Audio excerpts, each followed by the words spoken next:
ল্যাংটা করে লিঙ্গটা আমার ভিতর প্রবেশ করে, কি বলে বীর্য লিঙ্গটা আমার মুখের ভিতরে ঢুকাই দিত। তারপর অনেক খারাপ কাজ করতাম। ভিডিও ক্লিপ দেখে অবাক হচ্ছেন? অবাক হওয়ার মতো কিচ্ছুই নেই। এরকম অহরহ ঘটনা ঘটে থাকে আমাদের মাঝে, আমাদের সমাজে, আমাদের ভিতরে। তো চিন্ময়কৃষ্ণ বাবু দাসের যে ভিডিও ক্লিপ দেখেছেন সেটা যদি ফুল দেখতেন তো আমার ভিডিওটা একটু দেখুন। চিন্ময়কৃষ্ণ দাসকে কিন্তু মানে ইসকন থেকে বহিষ্কার করা হয়েছিল আরো কয়েক মাস আগেই তার বেপরোয়া কর্মকাণ্ডের জন্য, তার অনৈতিক কর্মকাণ্ডের জন্য তাকে বহিষ্কার করা হয়েছিল। তার মধ্যে ছিল নারী কেলেঙ্কারি, শিশু কেলেঙ্কারি, মানে সমকামিতা ইত্যাদি এবং রাজনৈতিক ক্ষমতার বেপরোয়া ব্যবহার। মানে তার অসংখ্য কারণ ছিল, সব কারণ তো আর এখানে বলা যাবে না। তো চিন্ময়কৃষ্ণ বাবু দাসের কয়েকটি ছোট ছোট ভিডিও ক্লিপ আমি নিয়ে এসেছি, যেগুলো আপনার আমার মুখের কথা নয়, সেই আশ্রমে যারা দিয়েছিল, মানে আমরা যেমন মাদ্রাসায় মতভেদ হয় যে ছেলেরা কোরআন হাফেজ হবে, ধর্ম শিক্ষা লাভ করবে, ধর্মগুরুদের কাছে দেয়, মাদ্রাসায় দেয়। তো ঠিক আমার হিন্দু সমাজেরও তারা তাদের ছেলে মেয়েকে, সন্তানদেরকে ধর্মীয় শিক্ষা শিক্ষিত হওয়ার জন্য ধর্ম গুরুর কাছে পাঠান এবং সেখানে দিয়ে দেন। তো অনেকে মানে একেবারেই দিয়ে দেন। তো তারা কতটা চিন্ময়কৃষ্ণ বাবুর কাছে কতটা নিরাপদ ছিল তাদের মুখে শুনবেন, সেই মানে আশ্রমের ছেলে মেয়েদের মুখে। তো আপনারা নিজেরাই শুনুন, তারপরে নিজেরা মতামত দিবেন এবং কার পক্ষ নেবেন, কিসের পক্ষ নেবেন, কিসের জন্য মাঠে নামবেন, কিসের জন্য লড়বেন, সেটা আপনারা ডিসাইড করবেন। চিলে কান নিয়ে গেছে মানে সেটা শুনে চিলের পিছু দৌড়াবেন না। আগে সঠিকটা জানবেন, সঠিকটা বুঝবেন, তারপরে বিচার করবেন। সবারই বিচার বোধ এবং যথেষ্ট বুদ্ধিমত্তা রয়েছে, বিবেক রয়েছে, সেগুলো দিয়ে আপনারা পরিচালিত হবেন। তো চলুন সে ভিডিওতে কি আছে দেখে আসি। আমি এখানে অনেক ভালো কিছু শিখতেছি, আমার মা বাবা অনেক আশা করে পাঠাইছে, কিন্তু আমাকে এখানে কোনো কুসংস্কার শিখাচ্ছে। দিনের পর দিন বেড়াইতে সেবা করায়, আর রাত্রে হলে বরফুটাকে ম্যাচ করায়, কি বলে আমাদেরকে ব্রহ্মতি দেয়, এরকম খারাপ কাজ করায়, দুটো করে ফেলে, আমাদেরকে জড়িয়ে ধরে জড়িয়ে ধরে তারপর ল্যাংটা করে লিঙ্গটা আমার ভিতর প্রবেশ করে, কি বলে বীর্য বীর্যগুলো যদি আমার মুখ ভিতরে ঢুকাই, তাহলে বলে আমার বলে ওনার মতো ক্ষমতাশীল হতে পারবো, লিঙ্গটা আমার মুখের ভিতরে ঢুকাই দিত। তারপর অনেক খারাপ কাজ করতো, আমার জন্য কিছু ভালো খারাপ লাগতো এগুলো, আমার ওনার লিঙ্গটা আমার মুখের ভিতরে ঢুকাই দিত। আমি কষ্ট পেতাম অনেক, আমার পিছন দিয়ে ঢুকাই দিত, কিন্তু আমার অনেক কষ্ট পেতাম। আমাকে এরকম ইয়াতে মুক্ত করুন, খারাপ কাজ থেকে মুক্ত করুন। হরে কৃষ্ণ। হরে কৃষ্ণ। তুমি কেমন আছো? আমি ভালো আছি। তোমার নাম কি? অর্পন্দর। আচ্ছা, তুমি সাম্প্রতিক আমাদের একজন ইসকন চট্টগ্রামের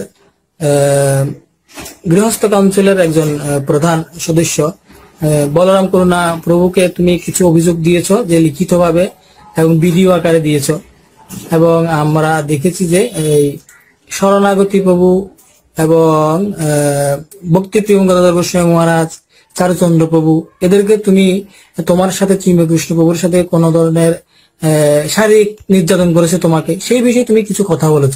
হ্যাঁ, আমি তোমাকে কিছু প্রশ্ন করব, তুমি সত্য সত্য কথাগুলো বলবা, ঠিক আছে? তুমি কি শারীরিক ভাবে সুস্থ আছো? হ্যাঁ। মানসিক ভাবে সুস্থ আছো? হ্যাঁ। আচ্ছা, তুমি গুরুগুলো কখন থেকে জয়েন করেছো? 2017। 2017 নাকি 16? 17। আচ্ছা আচ্ছা আচ্ছা। তো চিন্ময়কৃষ্ণ আসলে অ্যাকচুয়ালি ঘটনাগুলো আমাকে বলো তো, যে চিন্ময়কৃষ্ণ বাবু তো একজন ব্রহ্মচারী এবং পণ্ডিতধামের অধ্যক্ষ, তোমার সাথে কি ঘটনা হয়েছে?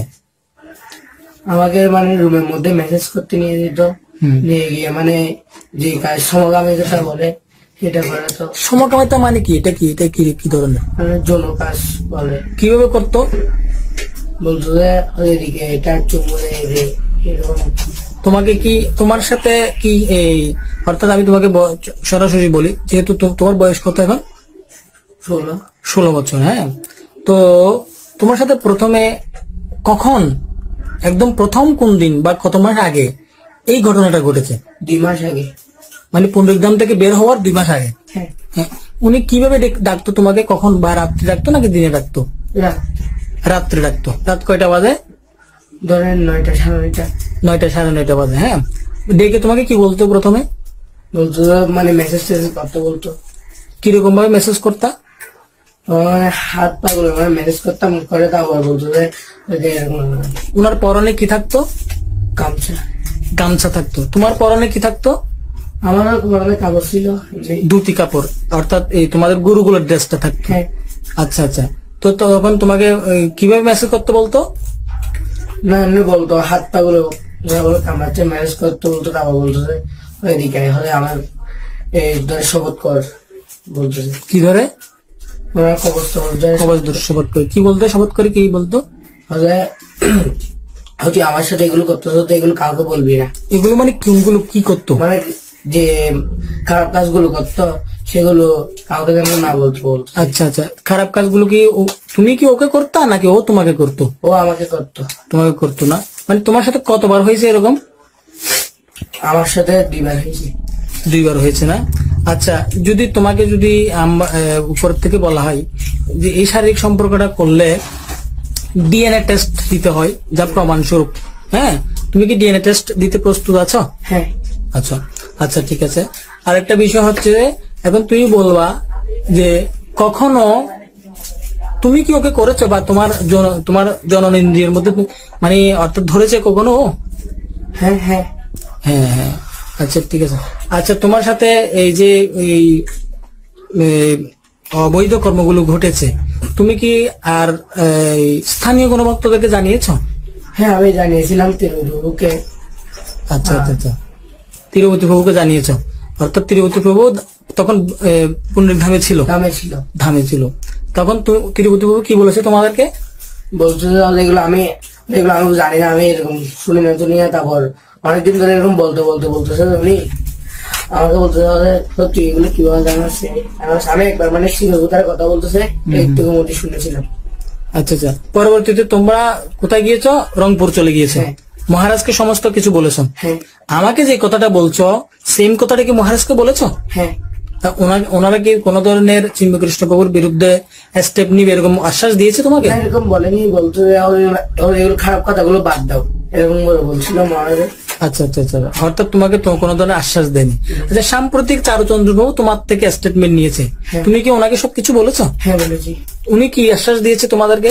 উনি কিছু বলেনি তেমন, বলতে পরে দেখা যাবে, এরপর আরো অনেকজনকে ডেকেছে, ডেকে আচ্ছা আচ্ছা আচ্ছা, ঠিক আছে। এখন তোমার সাথে যে চিন্ময়কৃষ্ণ প্রভু শারীরিক সম্পর্ক এবং তোমাকে অনেক নির্যাতন করেছে, বলাৎকার যাকে বলা হয়, যেটাকে সমকামিতা বলা হয়, হ্যাঁ, তো এগুলোর কি তুমি কি বিচার চাও? হ্যাঁ। তোমার পড়ালেখার ক্ষতি হয়েছে এবং তুমি একটা মানসিক ভাবে হেজিটেশন ভোগ করছো, এগুলো তো আমাদের ইসকনের মধ্যে কোনো শিক্ষা নেই, ঠিক আছে? কোনোদিন কারো কাছ থেকে দেখেছো, কোনো বক্তব্য থেকে দেখেছো এগুলো? এই নোংরামি গুলো না।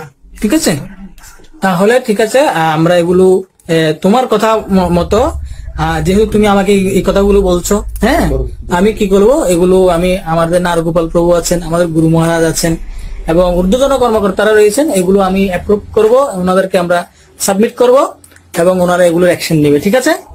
হরে কৃষ্ণ। আপনারা এই যে ভিডিওটা দেখলেন, মানে দেখে আপনাদের কেমন অনুভূতি হলো, মানে কি মনে হলো আসলে চিন্ময়কৃষ্ণ বাবু দাস আসলে কি, মানুষটা কি, কেমন?